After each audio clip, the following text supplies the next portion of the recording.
Donc Elisabeth Borne, je suis ministre en charge des Transports. Je fais partie des ministres issus de la société civile.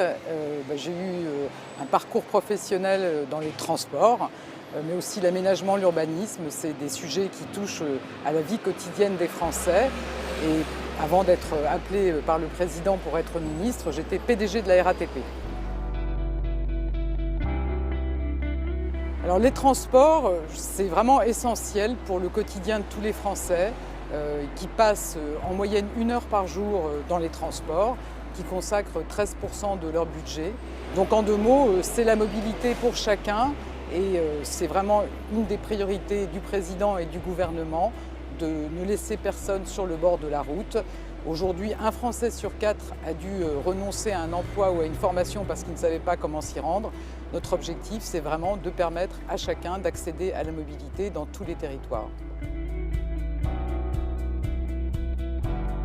Alors c'est le grand débat qu'on a lancé avec les assises de la mobilité. Donc moi j'ai lancé ces assises avec le Premier ministre le 19 septembre et l'objectif c'est vraiment d'écouter tous les citoyens, tous les acteurs des transports pour préparer les transports de demain, préparer une mobilité plus propre, plus connectée, plus solidaire, plus sûre. Donc c'est tous ces sujets dont on va débattre dans le cadre des assises de la mobilité auxquelles chacun est appelé à participer. Donc ces assises, elles ont démarré le 19 septembre et elles vont durer jusqu'à la fin de l'année. Et le premier objectif, c'est d'écouter tous les Français. Il y a 2 façons pour s'exprimer. D'abord, un site internet, assisesdelamobilité.gouv.fr, où chacun peut apporter sa contribution. Et puis on va également tenir des réunions dans toute la France. On a prévu d'organiser 40 réunions dans des grandes villes, dans des petites villes, dans des villes moyennes, dans des banlieues, dans le monde rural.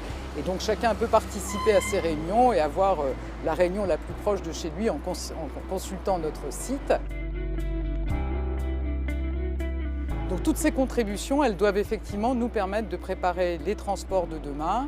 Donc ça sera beaucoup de dispositifs de soutien, favoriser l'innovation. Et puis ça sera aussi une loi d'orientation des mobilités que je présenterai au début de l'année prochaine au Parlement. Il n'y a pas eu de grande loi dans le domaine des transports depuis 35 ans et on ne se déplace plus comme il y a 35 ans. Et donc il nous faut revoir le cadre de la politique des transports et ce sera l'objet de la loi d'orientation des mobilités. Je pense qu'on a tout d'abord les mobilités actives, ce qu'on appelle les mobilités actives, c'est-à-dire c'est la marche, c'est le vélo. Et aujourd'hui, avec les vélos à assistance électrique, on peut faire des trajets 2 fois plus longs que ce qu'on faisait avant en vélo. Et puis il y a aussi le covoiturage, c'est très important parce qu'il y a beaucoup d'embouteillages dans la périphérie des grandes villes. Et si on est à 2 ou à 3 par voiture, c'est 2 ou 3 fois moins de voitures et donc chacun circule mieux. Donc ça me semble une pratique facile que chacun peut développer.